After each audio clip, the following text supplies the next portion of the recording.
Oh my days. Oh my days. What a magnificent thriller 3-3 that was. Do you know what? The real winner was Chelsea Football Club, man. That was awesome. All right. Here we go, back again on the other side of the coin. All right, welcome back to the other side of the coin, ladies and gentlemen. What a top-notch game! I have to say, international break has been so boring, but that game was quite entertaining. I mean, for those of you who don't know, I follow Germany in the international level. Obviously, me being from a Bangladeshi background and Australian roots as well, being in Australia for so long. Of course, I follow Australia in the World Cup. Massively will cheer them up, but my original team has always been Germany because I mean I don't know whether Bangladesh will ever make it to the World Cup, but ever since a little kid, Germany has always been my team, and there was that added interest to watch this particular match. And what a match, ladies and gentlemen! 3-3. It was such a strange game. Like we saw two different England. There was an England that was, prior to being 2-0 down. And then there was England that was after being 2-0 down. Incredible game. Germany went on to a 2-0 lead with Gundogan getting the penalty, then Kai Havertz with a banger. We're going to talk about all of this in details. Don't you worry. Specifically talk about the Chelsea players and their performances. Luke Shaw got the first goal. Then Mason Mount with an absolute stunner as well. First time finish to equalise. And at that point, it looked like England was absolutely buzzing. Their remarkable comeback at that stage. And then obviously Harry Kane with that 3-2 at that point. The comeback was complete. And then Havertz to make it 3-3 on the 83rd minute off the back of a mistake from Nick Pope. I mean, wow, what a match. That's how an international match should be played, if I'm being absolutely honest. Look, let's talk about some of these Chelsea players. Let's talk about Kai Havertz first up. Kai Havertz, for me, this is the thing. I think that match is a perfect example of what you shouldn't do with Kai Havertz and what you should do with Kai Havertz. And I hope Graham Potter, I'm pretty sure he's been watching this. First half, he played as a striker, false nine, whatever you want to call it. He looked so lost. He has looked very lost. And even for Chelsea, he's looked lost in that position. Yes, there were times last season where he was fairly good in that position as a false nine, but it was only a little patch where he was okay. He was missing stuff. He gets dispossessed, passing. He's nowhere relevant in the game like he should be. And similarly, in this first half, that was the case. And everyone in social media was saying, "Oh, Kai Havertz is that silky German is not the answer." Da da da da. Second half, Timo Werner comes on and Kai Havertz plays just behind the striker. And this is where I've always said Kai just behind the striker. He's either a central attacking midfielder or a second striker for me. Nothing else. I don't like him to be out wide. I don't like him to be a striker, just behind the striker so he can play off him. Even then, I don't think he had a perfect game, of course, that first half, but I don't think necessarily his fault.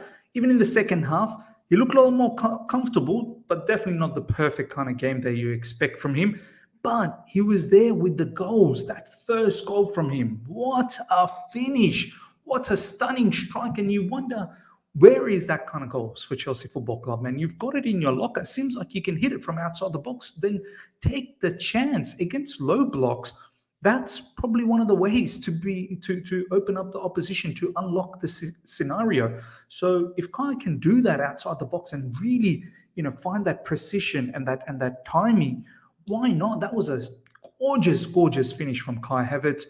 Once again, Timo Werner, causing a bit of menace up front, and then off the back of his sort of nuisance, the ball nicely fell for Kai Havertz outside the box, and Kai took his time and found a spot, and boom, made it 2-0. And also for the second goal, he was there, poaching, pouncing around, like if there's a mistake, and surely enough, Nick Pope made a mistake, and Kai was there to get a goal. And I hope off the back of this, he can get some confidence and take it to Chelsea Football Club, because we've got a lot of games coming up in October, and a performance like that hopefully does a lot of benefit for Kai Havertz. And once again, I want to continue seeing him playing just behind the striker. Yeah, how do we fit him? We'll probably have to fit him just the way we did against Salzburg, the way we set up like that, where Kai played just behind Aubameyang. He wasn't that great, but maybe that's how we need to continue on. Next up, I want to talk about. Let's talk about some of the English players that represent Chelsea. First up, let's talk about Raheem Sterling. For me, he was a standout performer. He just lacked the goal, but his movement, his pace. He should have got that goal in the first half. England, they're a strange team. Like, they've got the ingredient to play good football. Honestly, they do. But for some reason, they want to play this negative style, sit back. I understand Germany, they've got Gundogan and Kimmich in midfield and they're going to dominate possession. But you've also got players that are very good on the ball. Do you know what I mean? Saka comes off the bench, Mason Mount comes off the bench, changes the complexion of that match.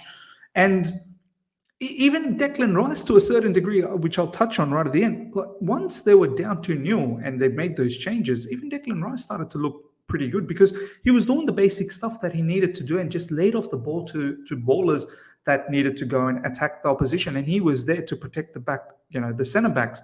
And he was doing it very, very well. Prior to that, when England was playing that negative style of football, everyone looked so average. Everyone looked average. But Sterling, for me, out of the bunch, look the best. And yeah, we're just blessed that we've got a player like Raheem Sterling. I just hope that, much like England, he doesn't get enough chances. And then, I feel like Raheem Sterling is that type of a player. He needs a lot of chances to put that opportunity away. But much like Chelsea as well, you're not going to get that many chances. You'll be able to put them away. Luckily enough, Raheem Sterling has been putting stuff away for Chelsea. But with England, as you saw, probably deserved a goal, but I liked his overall performance, his movement, his pace, his link up, very, very good. Reece James, once again, a solid performance. Overall, defensively, very good. Gets himself that assist for Luke Shaw. Luke Shaw had a very good game.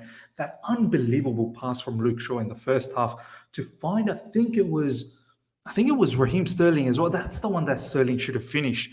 But yeah, very, very good performance from Reece James. Defensively solid, offensively very good. Gets himself that assist for Luke Shaw's goal. And overall, a very, very fine performance and something, once again, he can take into Chelsea, and hopefully he can carry on. I think with Chelsea, Reece James is a lot more attacking. And I think this is where Southgate's football, the negative brand of football, sort of kicks in, where you don't get to see the best of Reece James. Mason Mount off the bench. Once again, this is the thing.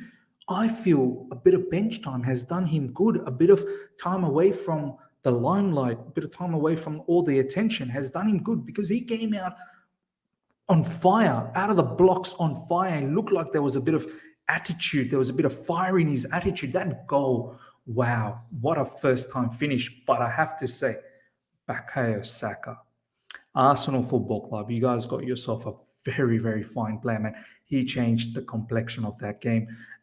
Of course, Mason Mount off the bench was fantastic, but Saka was unbelievable in that game. Gets that assist for Mount's goal. But Mount, look, he was buzzing, he was busy, he was aggressive, and once again, playing just behind the striker, just a bit. I think this is the thing. Mount and Havertz are probably going to find themselves in similar areas in midfield. And Mount sort of playing a little bit deeper. If we play with that Salzburg sort of formation, that diamond in midfield, deepest midfielder being Jorginho, you've got the left centre mid, the right centre mid, and then another guy right on top. That's where I feel like Mount could definitely play as an LCM as well, no doubt about that. And that's probably his position. But there are times where he could potentially play just behind the striker. But yes, it's that creativity on a day-to-day basis where it lacks him. Off the bench, maybe a mad impact player, a very, very good impact player. And that's something maybe we could utilize him as, come off the bench and put that impact until you can find that rhythm back again. But yeah, making those runs from midfield, Mount look good. And as I said, a bit of time in the bench is probably going to be hopefully well received by Mason Mount and build that hunger back in again. Who else did we have from Chelsea perspective? Reece James, we've talked about Mason Mount, we've talked about Sterling, we talked about Kai Havertz, we talked about, we have to talk about some of some of the nonsense performance, not Chelsea players. Harry Maguire. Oh my God, this guy. I can't believe this guy is a Man United player, man. He's a Man United captain as well. He actually got away with that first penalty. Oh, the other player that we need to talk about, ex-Chelsea Academy player. We'll get to Jamal Musiala, but Harry Maguire, my days, he's a rubbish player. He is a rubbish player. I don't understand how Fikayo Tomori doesn't get into this team. Fikayo Tomori, much better ball player, much better defender. Harry Maguire there should have been a penalty the first half as well, where he tugged onto, I think it was Kira. He tugged onto him. That should have been a penalty. Obviously, he then gives a penalty away to Musiala. Musiala absolutely tore him apart. Musiala, there were times where he was given some hard times for some of those England players, even Declan Rice, to be honest, which we'll get to. But yeah, Harry Maguire definitely wasn't good. Fikayo Tomori, I feel sorry for him, how he's not in the team. And I hope off the back of this, Southgate, be fair, man. Be fair. Give Fikayo Tomori, who's a Scudetto champion, man. Come on. Give him a chance. Jamal Musiala. This is the kind of player that we missed at Chelsea Football Club. Creativity, pace, dribbling. He's a menace, man. He is a menace. Of course, there's going to be some mistakes here and there. When you're a flair player like that, there are times where you're going to look a bit silly. But overall, he looked fantastic. He created a lot of chaos. Once again, hopefully down the track, some of these players that we are still building from the academy, we don't let go and we give them an opportunity. Declan Rice. Let's end the situation with Declan Rice.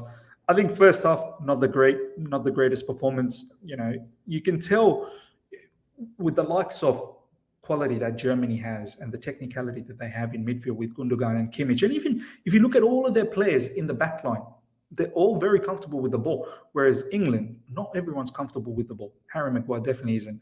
Eric Dyer, so-and-so. Luke Shaw, okay-ish. Bellingham, definitely good. Declan Rice. So it really hurts them. And I think in the World Cup or in tournament football, whenever England comes across quality teams that have ballers, like even against Italy last game, they're not going to be able to match them in terms of possession. However, it was different though. It was different. As soon as England was down 2-0 and they brought on Saka, brought on Mount, brought on a few other players, especially Saka, it changed the complexion. It really put England on the front foot. And that's where I felt, Declan Rice wasn't so bad. Do you know what I mean? Protecting the defenders and really looking out for the counters and just laying the ball off to players like Saka, players like Mason Mount, players like, whoever else was on, Jude Bellingham and so on and so forth, Reece James. And he was just doing the basics. And I felt like that's something, down the track, if Chelsea want to move into that direction, really have ballers around Declan Rice and let Declan Rice do the simple stuff. And that sort of gave me a bit of perspective that something is not that bad. But as I said, when you come across teams that are going to dominate, that's when you need players like Declan Rice to really step up. But overall, I thought, especially when England were down 2-0, Declan Rice actually had a decent game. But overall, ladies and gentlemen, what a sensational game. For me, Chelsea are the real winners. 2 goals for Kai Havertz. Hopefully he takes that confidence back to Chelsea and does well. Goal for Mason Mount. Assist for Reece James. Sterling had a very good game as well. Overall, nice. Let me know how you felt about that game, ladies and gentlemen, in the comment section below. All the players that have done well, all the players that you're not impressed with, I would love to hear it. Smash the like button if you're here for the first time. Subscribe, hit the bell notification to stay in touch with all my content. I should be back tomorrow with all the latest Chelsea news. I didn't want to do the Chelsea news today because this was a stunning game. Honestly, this was a very good game. Until next time, see ya.